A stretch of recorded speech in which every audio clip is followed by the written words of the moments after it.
dari hadis qudsi ini memberikan kesan bahwa surga yang akan ditempati nanti ya belum pernah dilihat. Jadi nggak ada orang pengalaman, kan dalam konteks ini manusia-manusia ya, umumnya pada manusia yang biasa ya, kecuali Nabi sallallahu alaihi wasallam yang pernah ditampakkan ya dalam peristiwa Isra dan Mi'raj itu, dan seterusnya dalam nilai-nilai kebaikan ya, lalu kemudian digambarkan kepada umatnya beliau, tapi umatnya kan belum pernah lihat sama sekali ya. Jadi dilamunkan, digambarkan, diimajinasikan ya, diimajinasikan tidak akan pernah serupa. Nah, karena itu belum pernah ada yang masuk langsung ke dalamnya. Kemudian juga tidak pernah sama dengan apa yang digambarkan, jadi belum pernah dijamah. Ya, ini gambarannya. Nah, sedangkan surga yang ditempati oleh Adam alaihissalam ya sudah, itu pernah ditinggali. Di surga yang ini pernah ditinggali, pernah berkehidupan, pernah beraktivitas. Yang ini belum pernah dijamah siapapun. Dan kenikmatannya sempurna. Itu satu. Yang kedua, di surga yang ini sudah tidak ada ujian lagi. Semua kenikmatan. Semuanya hanya keindahan dan kenikmatan saja. Jadi sudah ada, tidak ada lagi perintah dan larangan lagi. Semua kenikmatan abadi sifatnya. Di sini masih ada ujian. Dan ujiannya adalah praktek dari yang ini. Sisi keilmuan yang tadi setelah disampaikan secara komprehensif, maka diujikan di satu tempat ini supaya ketahuan dulu semua bagaimana keadaan real nyatanya, baru setelah itu kemudian diturunkan ke bumi, karena telah mengetahui semua bentuk ujian itu secara praktikal. Ya, sehingga dengan pengalaman yang didapatkan ini ketika turun ke bumi sempurna dan mudah untuk dijalani karena pengalaman telah dilalui, dan pedomannya juga diturunkan bersamaan dengan itu secara komprehensif. Nah, ini gambarannya teman-teman sekalian. Sedangkan di sini itu sudah tidak ada. Ya, ujian dimaksud tidak ditemukan, tidak ada perintah, tidak ada larangan. Sebaliknya di sini, wa kula minha ragadan haitsu syi'tuma wa la taqrada hadhihi syajarata fatakuna minal zalimin. Silakan nikmati Adam alaihissalam, keindahannya, kenikmatannya, makan senyamannya, nikmati, hanya jangan dekati. Nah, ini ada perintah jangan. Ya kan? Masih ada perintah, masih ada ujian. Jangan dekati pohon yang ini, ya kan? Jangan dekati yang ini, dekat saja nggak boleh, ya, apalagi kemudian berinteraksi dengan mengonsumsi, ya, atau memakan dan sebagainya. Jangan dilakukan, masih ada perintah di sini, ya kan? Ingat ya, masih ada perintah berupa apa? Berupa larangan, ya, jangan lakukan ini, tinggalkan ini, ya kan? Nah, karena di sini sifatnya sudah ada ujian, ya, ini dia ujian sebagai bekal pendahuluan. Untuk pengenalan sebelum diturunkan ke muka bumi. Nih, nanti saat ke bumi ini ada dua. Ini perintah, ini larangan. Kerjakan, tinggalkan. Do it, leave it. Kan? Itu sifat kehidupan apa? Dunia. Setelah ditinggalkan, selesai, dihisab, diuji, kan? Bekalnya bagaimana? Masuk ke surga. Di sini nggak ada ujian lagi. Sifat ujian itu sudah tidak ada. Nih, yang ada hanya kenikmatan, kesenangan. Ini gambarannya. Nah, maka kita ingin tunjukkan bahwa yang ini saya tekankan, di jannah yang dimaksudkan di sini adalah jannah yang ditujukan untuk melatih Adam alaihissalam beserta pasangan beliau Hawa alaihissalam, ayah dan ibunda kita tercinta, untuk melatih pemahaman dan praktikal pengetahuan mereka setelah ditampakkan ya secara komprehensif, sehingga dengan latihan ini mendapatkan pendahuluan dari misi yang akan dibawa ke muka bumi, sehingga paham apa yang harus dilakukan, tantangannya apa, ujiannya bagaimana, pedomannya seperti apa. Kalau benar meneruskannya seperti apa, kalau ada potensi salah, kembalinya bagaimana. Setelah sempurna ini semua disampaikan, barulah kemudian tugas untuk turun ke bumi itu dimulai. Jelas sampai sini ya? Nah, ini yang kalau seringkali ditanyakan, apakah sama surga yang ditempati Adam alaihissalam dengan Hawa alaihissalam dengan apa yang akan kita tempati insya Allah saat kembali kepada Allah. Demikian jawaban yang dimaksudkan. Kemudian lanjutnya teman-teman sekalian, ini yang menarik nih. Sekaligus juga menjadi fitrah kehidupan. Apa isyarat yang bisa ditangkap dari ini?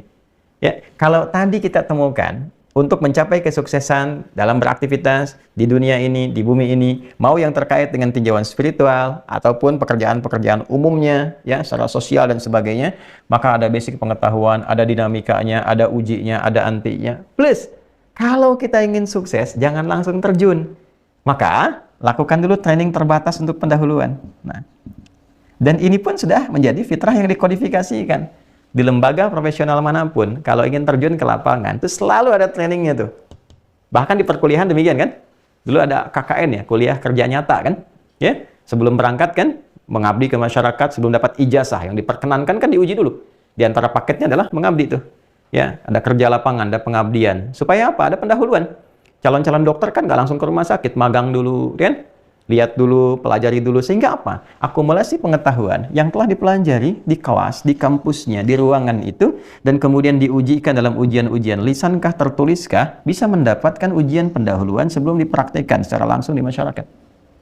Demikian juga aspek-aspek yang lain. Baik di perusahaan, di pabrik, dimanapun, itu umumnya ada ini. Nah, dan ini adalah bagian fitrah dari kehidupan. Ini sudah ada contohnya. Sebelum Adam diturunkan ke muka bumi, ditunjukkan dulu.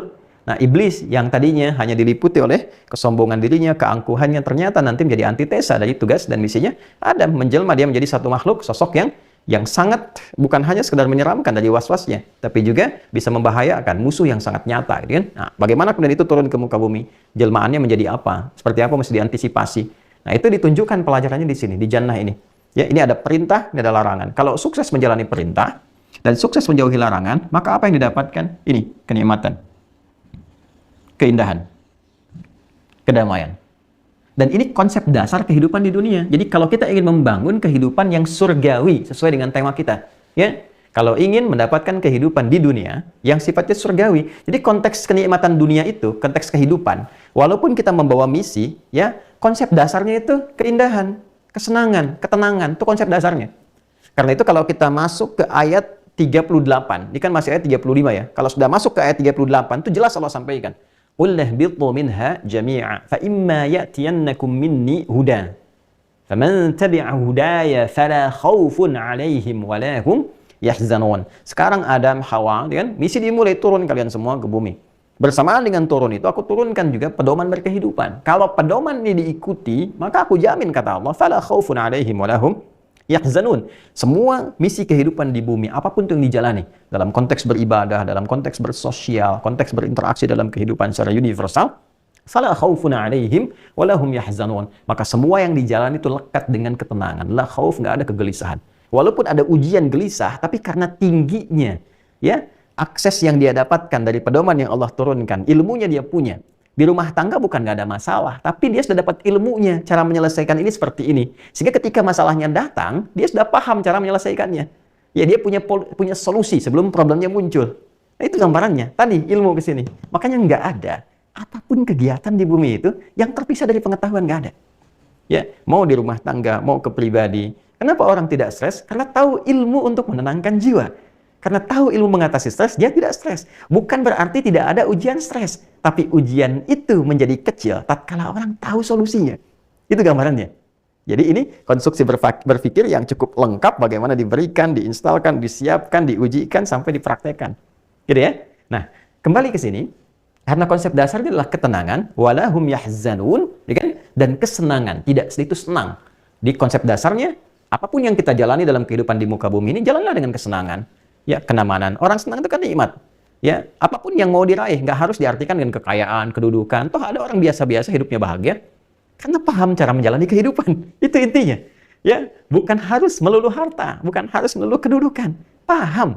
Ketika paham tentang kebahagiaan, maka dia memilih jalan yang meringankan untuk ditempuh dalam perjalanan misi ini. Pada akhirnya kan yang abadi akhirat. Supaya nggak punya beban. Orang pintar itu kan nggak menumpukan beban, gitu kan? Ya, ini gambaran singkatnya. Ya, dikembali ke sini. Kalau kita ingin membangun kehidupan yang surgawi, sepanjang ada di bumi ini, kita bisa turunkan konsep dasar ini, jannah di sini. Ya, apa yang harus dilakukan? Satu, isi dengan ilmu. Bukankah Adam alaihissalam sebelum ditempatkan di jannah ini, telah Allah install pengetahuan? Isi ilmunya. Apa yang mau dikerjakan sekarang? Passionnya apa? Bakatnya? Pasti potensinya banyak. Ya, harus punya jalan hidup. Apa yang mau dipilih nih dalam menjalani kehidupan di bumi ini? Ya, apakah memilih lewat jalur pengetahuan, jadi dosen, jadi guru, jadi ustadz, kiai, dan seterusnya? Apakah memilih dengan harta benda, jadi pebisnis, pedagang? Ya, apakah memilih dengan kedudukan? Ya, jadi dari mulai yang paling dasar, RT, RW, kemudian ke atas sampai jadi presiden misalnya, ya kan? Atau memilih dengan tenaga? Ya, simpel saja. Yang penting saya jalani kehidupan, saya bahagia, saya meninggal, husnul khatimah. Ya, apa yang mau disiapkan? Apapun yang akan dijalani, maka tidak akan terlepas dari ilmu. Ilmunya apa? Anda pilih, saya pengen jadi ahli tafsir. Sudah belajar, siapkan dari sekarang. Konsisten itu sampai dengan wafat. Saya ingin menjadi ibu rumah tangga. Ada ilmunya juga. Turunkan ilmunya. Keluarkan pedomannya. Apa di Quran, apa di hadis, bagaimana prakteknya.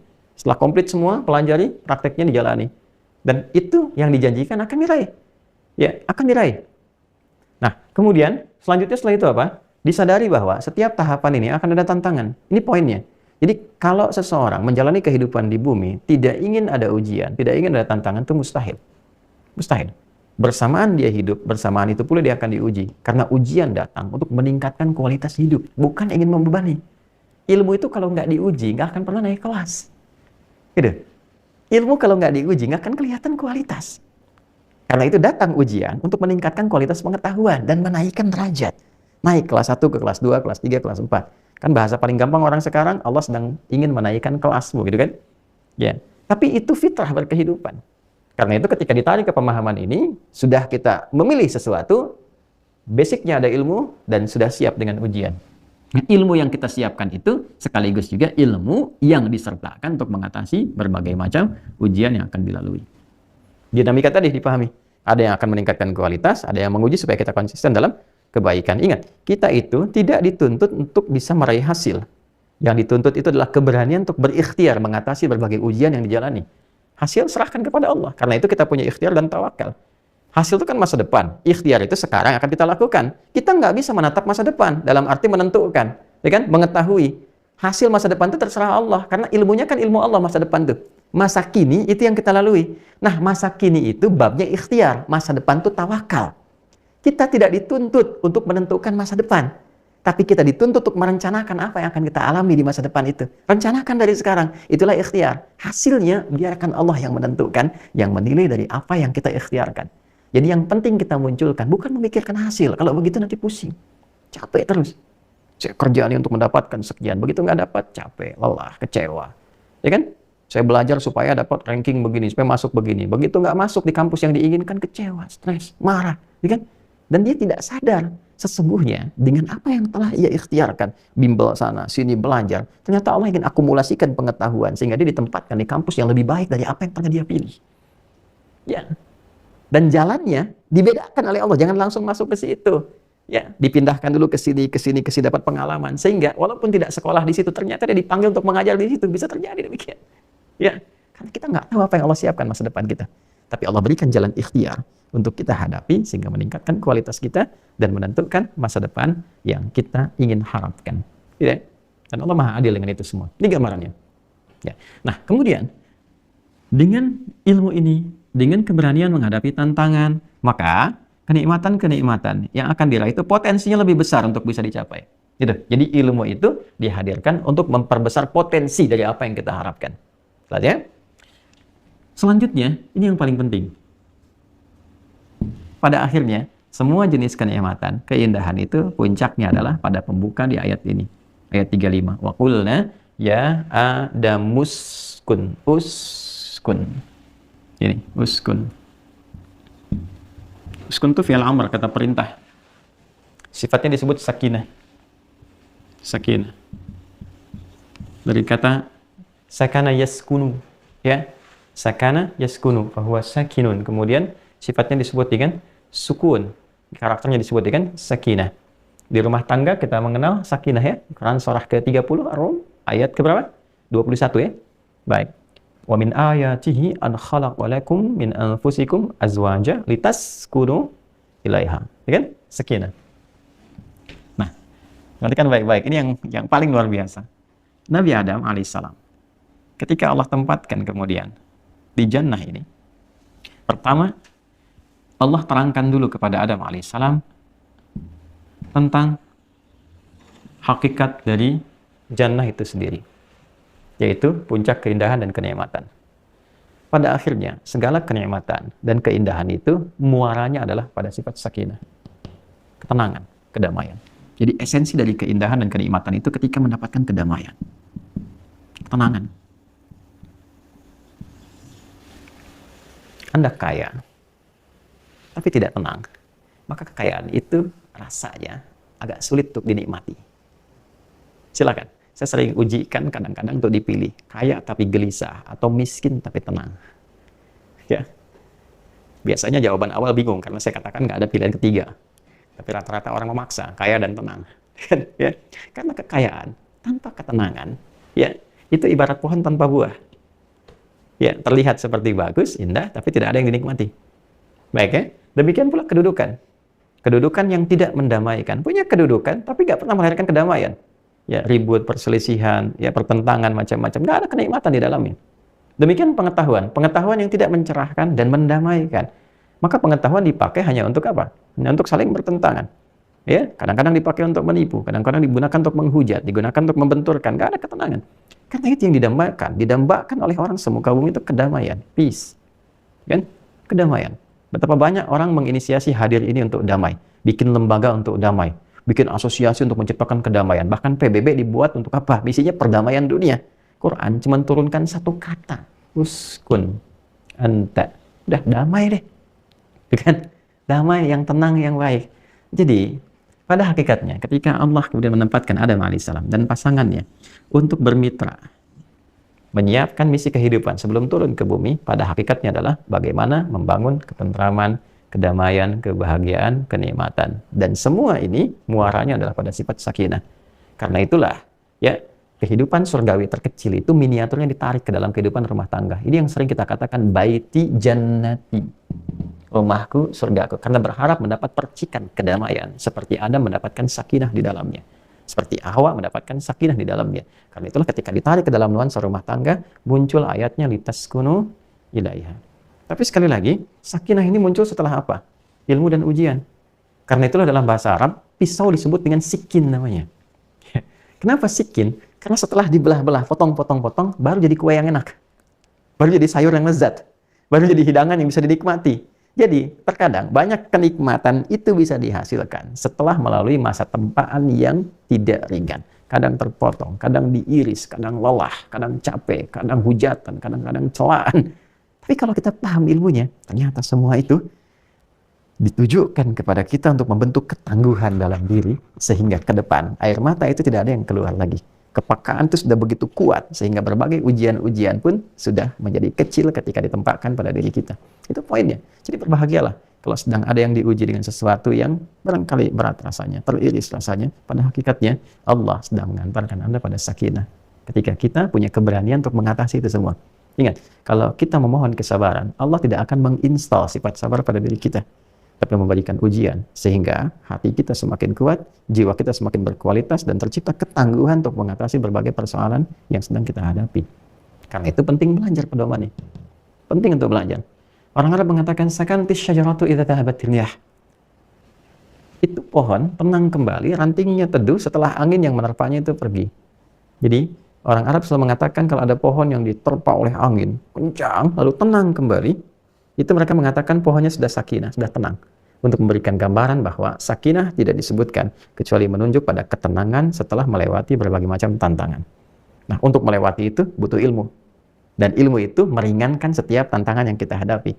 Makanya pohon yang kena angin kencang, dan setelah itu dia tangguh, kuat, tenang kembali, itu lebih kuat akarnya dibandingkan dengan sebelum diterpa oleh angin. Ingat itu baik-baik.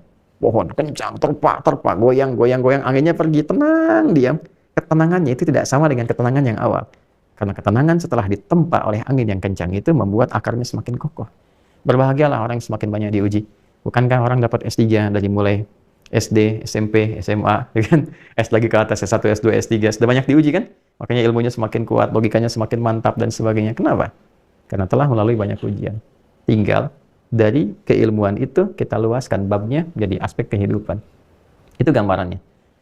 Ya, karena itulah kenapa diawali dengan waqulna, untuk menunjuk keagungan bahwa semua apa yang kita lalui itu agung di hadapan Allah. Dengan mengatasi berbagai problem kita dapat pahala. Dengan kesabaran ada pahala. Dengan doa ada pahala. Ilmu itu agung dalam Islam, diagungkan. Dan Allah menampilkan keagungan zatnya untuk menunjukkan bahwa itu berharga, bernilai di hadapan Allah Subhanahu wa Ta'ala. Karena itulah ketika kita mampu melewati semua ini, derajat kita dinaikkan melebihi malaikat. Karena malaikat itu berkhidmat tanpa ujian. Malaikat diciptakan hanya dengan ketaatan. Kita taat itu melampaui malaikat karena melewati ujian.